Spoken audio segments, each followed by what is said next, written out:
Здравейте, аз съм Алекс и днес ще ви покажа как сами можете да си направите този ефектен цветен маникюр, за който съм използвала не гъбичка, а една техника наречена dry brushing. Тя е изключително лесна, а крайният резултат е пленителен. Нека да започваме. Започвам с нанасянето на основа на всичките си ногти. Тази, която аз в момента използвам, е на Evelyn 8 в 1 и тя ми е любимата. Преминаваме към нанасянето на белият лак на акцентните ми ногти, които са средния и безименния, а лакът, който аз използвам, е този на Flormar FC01 Over the Alps. На останалите ногти нанасям черният лак, който е този на Golden Rose номер 35.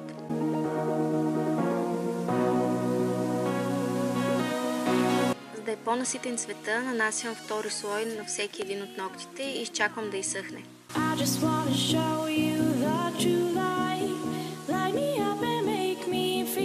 Рета на декорацията и започвам с жълтото, който е това на Maybelline номер 749. Техниката, която използвам, е dry brushing и тя се постига последния начин.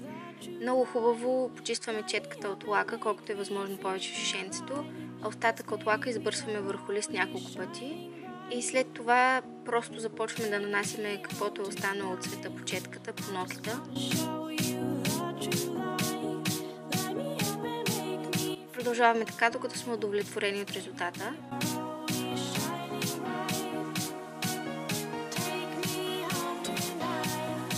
Именно защото няма много лак по четката, трябва да изчакаме базисния цвят да изсъхне, за да не го протупчим или набръчкаме.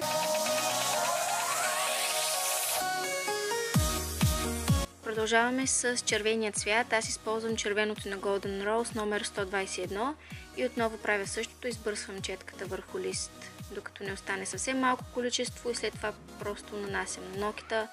Както виждате, аз използвам всякакви движения.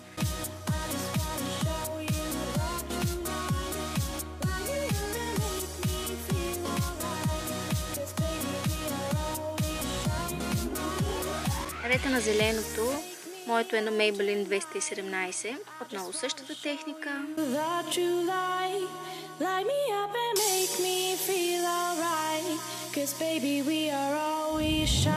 Не е важно да е подредено, защото след малко всичко ще изглежда много по-добре.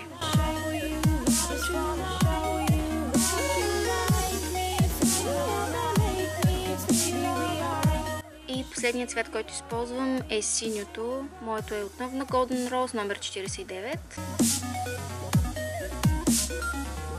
В зависимост от дължината на вашите ногти, вие можете да си изберете колко цвята да сложите. Може само 2, 3, 4 или дори 5, ако имате по-дълги ногти.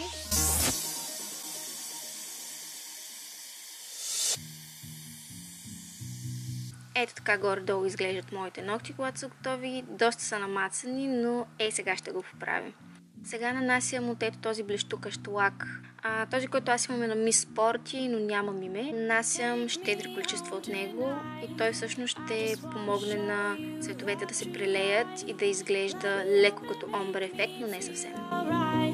Време за декорация. С тази тънка четка и с черен лак или черна акрилна боя рисувам малки линии по акцентните ногти.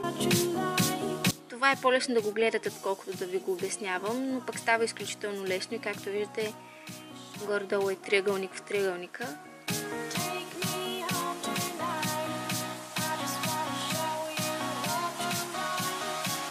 Мен горе-долу ми харесва ето така как изглежда и сега го правя и на другите си ногти.